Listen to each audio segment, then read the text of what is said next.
কিছু কিছু এমন পাবলিক আছে যারা কিনা আমাকে ফলো করে না, আবার আমার ভিডিও দেখে তারপর আমাকে লাইকও করে না, তারপর তাদের কমেন্টও আসে না, কিন্তু কমেন্ট ছাড়াই এমন এমন কথা বলে যেগুলো মানে অবাক করার বিষয়।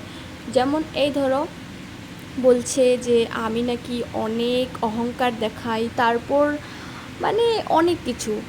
তো কমেন্ট বক্সে এসে তো বলতে হয়, এগুলো তো বাইরে কমেন্ট করলে তো কেউ দেখতে পায় না। তো হ্যালো এভরিওয়ান, কেমন আছো সবাই? আশা করছি তোমরা অনেক ভালো আছো। অনেক দিন বাদে একটা বড় ব্লগ ভিডিও নিয়ে চলে আসলাম, আশা করছি তোমরা সম্পূর্ণটা দেখবে।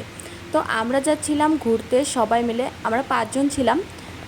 তো প্রথমেই এসেছিলাম মামি বাড়ি, তো এখানে এসে ড্রেস চেঞ্জ করে নিলাম। যেহেতু আমরা রাত 11টার দিকে রওনা দিয়েছিলাম, তো আমরা কিন্তু গিয়ে পৌঁছাইছিলাম একদম 5:30টার দিকে।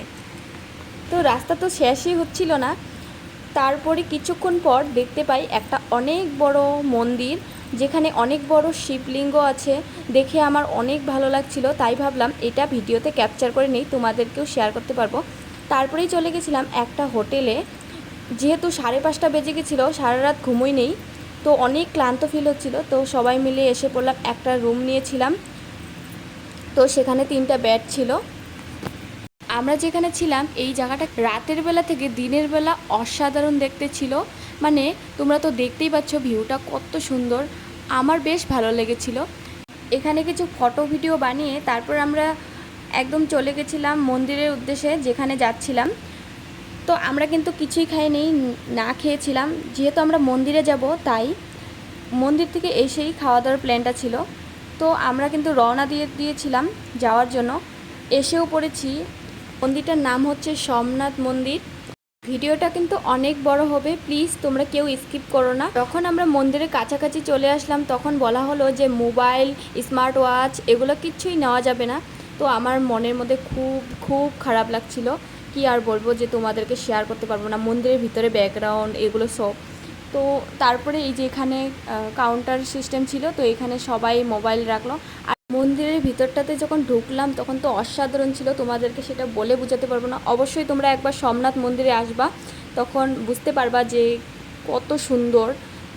তারপর আমি যখন বেরিয়ে এসেছিলাম, এই যে দেখতে পাচ্ছ এত লোকজন যেখানে আমি আছি হাঁটছি, তো এই জায়গাটা না খুব খুব গরম, এত গরম ছিল মনে হয় ভাত রান্না করলে ভাতও সিদ্ধ হয়ে যেত। যাই হোক, তারপর চলে গেছিলাম একটু কেনাকাটার দিকে। যাই হোক, সকাল থেকে কিচ্ছু খাইনি, মন্দির দর্শন করলাম, তারপরে খুব খিদে পেয়েছিল, তাই বরকে বললাম একটু দোকানের দিকে নিয়ে যেতে খাওয়া দাওয়ার।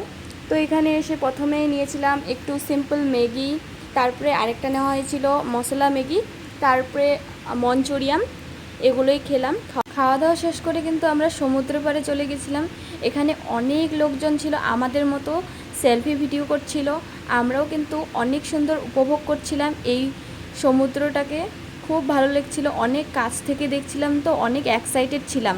আমার বর এত কেয়ারফুলি, কী আর বলবো, আমাকে বলছিল তুমি আমার হাত ধরে থাকো, আর যখন সমুদ্রের জল আসবে তুমি আমার হাত ছাড়বে না। মানে এরকম বর পেতে ভাগ্য লাগে। এখানে অনেক টাইম থাকার পর আমরা কিন্তু রওনা দিয়েছিলাম আরেকটা মন্দিরের উদ্দেশ্যে, তাই তাড়াতাড়ি বেরিয়ে পড়েছিলাম। তো এই ভিডিওতে তো এত কিছু দেখানো যাবে না, নেক্সট ভিডিওতে অবশ্যই তোমাদেরকে সেই ব্লগটা দেখাবো কোন মন্দিরে গিয়েছিলাম। থ্যাঙ্কস আমার ভিডিওটা সম্পূর্ণ দেখার জন্য।